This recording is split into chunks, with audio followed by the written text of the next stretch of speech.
Eu declaro esse o melhor capítulo do ano inteiro do mangá de Shimasa Walker. Na verdade, não. O melhor capítulo de toda a obra. Porque mesmo, infelizmente, eles não tendo revelado os próximos lutadores da 11ª rodada, nós tivemos muito mais do que a gente sequer poderia imaginar nesse spoiler do capítulo 96. Porque, para início de conversa, o capítulo vazou quase que completamente, principalmente os momentos mais importantes de todos e algumas teorias que já podem ser desenvolvidas. Começando pelo final da 10ª rodada, onde todos os membros do Shinsengumi foram imediatamente até o Okita, igual os guerreiros foram atrás do Lubu lá na arena da primeira rodada. Mas o problema era o que Okita não estava mais se mexendo ou respirando quando eles chegaram onde ele estava caído. Ou seja, meio que aconteceu o empate que todo mundo queria dos dois personagens basicamente morrerem.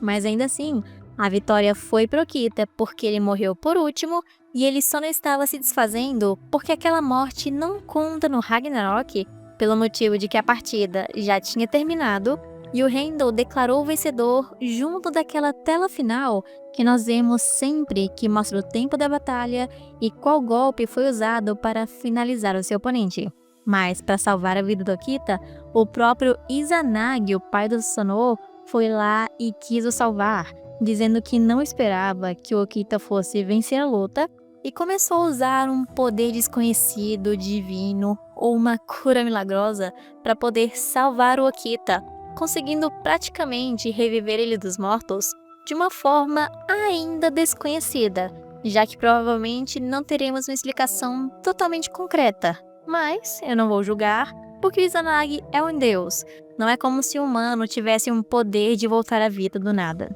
E logo depois de conseguir salvar a vida do Okita, o Izanagi disse que era isso que o Susanoo iria querer, apesar de tudo o que aconteceu. E logo depois, antes de ir embora, ele se curvou para o Okita como um sinal de respeito, dizendo também que era um agradecimento ao Okita no lugar do próprio Susanoo que estava morto. Essa cena foi tão significativa e bonita que fez os outros deuses ficarem em choque por conta do Izanagi, o deus todo-poderoso, ter salvado a vida de um humano, e os irmãos Susanoo também começaram a chorar de emoção. Mas quando o Okita acordou e sobreviveu à sua experiência de quase morte, quem ficou irritado foi o Ares, porque ele, assim como todos nós no mês passado, não conseguíamos entender como que o Okita sobreviveu ao ataque que o Susanoo acertou bem no meio do peito dele. E a única explicação que temos até o momento do Hermes é por causa que o Okita, quando estava prestes a ser atacado, mudou a posição do seu corpo, de uma forma que o ataque atingiu apenas ao lado do seu coração e não nele diretamente. Assim ele não ia morrer de uma só vez com o ataque do Susanoo e viver um pouquinho mais para conseguir finalizar a batalha. E o resto da explicação, infelizmente, está nas páginas que ainda não foram vazadas e veremos apenas no capítulo oficial. Mas agora que pelo menos o mais crítico foi explicado e que também foi confirmado que não foi roteiro o Okita sobreviver ao ataque, todos eles vão embora enquanto a Gol fica lá comemorando sozinha a vitória que os humanos tiveram na batalha. E isso porque, logo depois que o Okita voltou à vida, a Brunhilde simplesmente desapareceu da vista dela como se fosse um passe de mágica, mesmo a vitória sendo para a humanidade, onde ela normalmente costuma comemorar constantemente com sua irmã. E nisso a Gol parece que ficou bem chateada e até um pouco irritada, enquanto fica andando pelo Valhalla procurando a sua irmã por ali. E meio que pelo visto ela se perde no caminho de tudo isso e acabou enxergando a Brunhilde de longe atrás de uma parede. Mas estranhamente, ela não estava falando ou se mexendo, descobrindo que na verdade aquela era apenas uma cópia da sua irmã dentro de um holograma. E que ninguém menos do que o próprio Nostradamus colocou ali para poder enganar a Gol, formar uma armadilha e fazer um sequestro da criança para seus objetivos secretos. Realmente é algo que eu nunca esperava do próprio Nostradamus, pelo menos não nesse capítulo. E em outra sala, naquele lugar onde a Brunhilde tá quase sempre escondida, ela estava tentando decidir quem iria lutar no Ragnarok. E mais uma vez, como sempre, ela não fazia a mínima ideia de quem iria mandar. E nesse meio tempo, nós tivemos finalmente a aparição oficial do Simo Häyhä no mangá, e não só uma arte que foi mostrada anos atrás. Inclusive também uma pequena sombra de como vai ser a aparência do Rasputin. E por conta dessa sombra, eu suspeito de que, pelo menos um pouquinho, o design dele vai estar mais ou menos próximo ao original, mas ainda assim não tão fiel quanto a gente imagina, porque se fosse assim, tão idêntico, a aparência dele teria sido uma das primeiras a serem reveladas há muito tempo atrás. Mas ainda assim, pelo menos é o suficiente pra gente ver que os dois estão ali, já sendo cogitados a participar no Ragnarok. Mas a situação da Brunhilde agora era outra,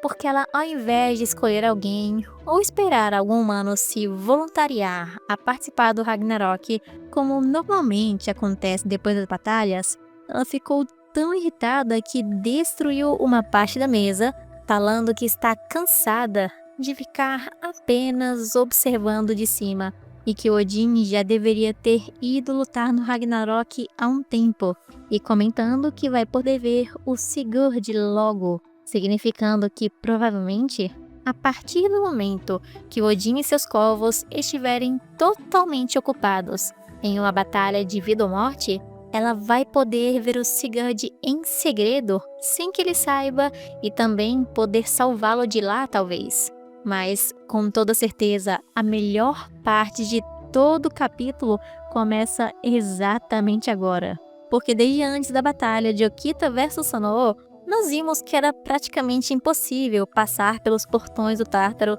e nem mesmo Sakata Quinto que conseguiu quando viu aqueles titãs gigantes ou monstros protegendo a entrada. Mas agora, neste capítulo em específico que estamos, nós vemos o Nostradamus apenas com capuz, entrando dentro do Tártaro com as portas abertas e uma enorme facilidade, e ainda por cima com um carrinho atrás dele, carregando suas coisas. E eles nem mesmo tentaram sequer impedi-lo de qualquer maneira. E no caminho ele também viu 3 cartazes de procurado ou uma lista negra do Buda, o Sakata e o Bel, com pequenos avisos sobre ele, provavelmente porque eles tentaram entrar no Tártaro para falar ou descobrir mais do que aconteceu com Sigurd. Porém, outro detalhe que eu tenho certeza que ninguém percebeu nesses spoilers é em que em uma das páginas bem no cantinho, o Nostradamus, na hora que está tentando entrar no fundo do Tártaro, precisou de uma pedra com uma runa muito específica escrita nela, e que essa runa, depois de uma pequena pesquisada, eu descobri que significa Odin. Ela representa Odin. E também as runas em si têm um significado importante, o presente de Odin. E para o Nostradamus conseguir entrar tão fácil assim, e ainda por cima usando uma runa que representa o próprio deus Odin, o pai de todos, e até a voz do deus Odin, ele deve ter pelo menos alguma coisa ali com o próprio deus. E isso só se confirma ainda mais quando ele chega no fundo do abismo e consegue se encontrar com Sigurd, dizendo que algumas pessoas estavam tentando meter seus narizes no Tártaro e que Nostradamus teria problemas se fosse ficar no mesmo lugar que Sigurd, e que além disso, é ele quem está encarregado de tratar o Sigurd,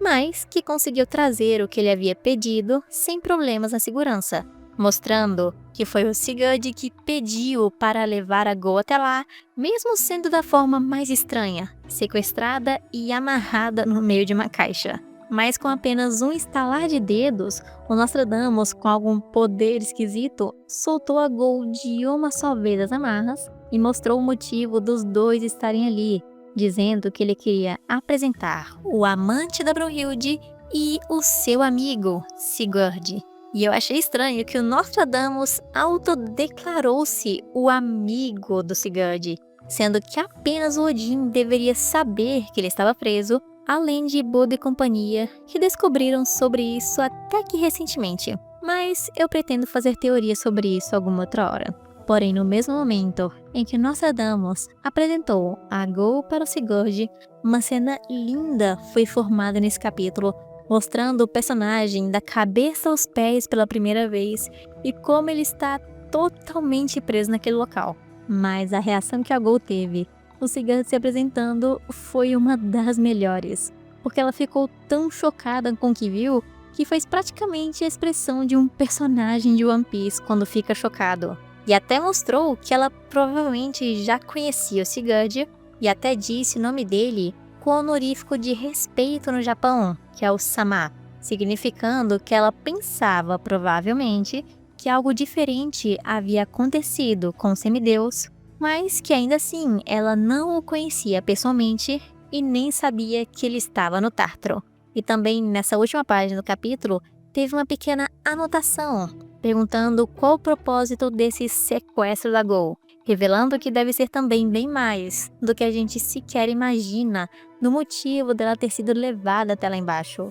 Mas para mim, de longe, o maior mistério desse capítulo é o Nostradamus, porque ele entrou lá com facilidade, com a Runo de Odin, e sabia das coisas antes mesmo do Buda descobrir com a ajuda do Sakata Kintoki. Então, por causa de tudo isso que estava junto, tirando os personagens que não foram revelados quem vai lutar, eu declarei esse capítulo o melhor de todos que já foram mostrados, até melhor do que aquele que mostrou a revelação dos deuses primordiais. Porém, isso é o de menos, porque eu também tenho 100% de certeza que quando sair o capítulo completo, teremos ainda mais informações bombásticas, já que algumas páginas estão faltando ainda nesses spoilers, dando ainda mais espaço para algumas coisas que eu pretendo fazer daqui pra frente. Mas se vocês acompanharam a live dos spoilers Shumatsu, ou se pretendem pelo menos já participar da próxima, já comenta aí embaixo e deixa um like que eu quero responder todos vocês e também vê-los no próximo vídeo oficial que vocês não podem perder, porque aqui tem informações que só eu vou poder contar com todos os detalhes para vocês.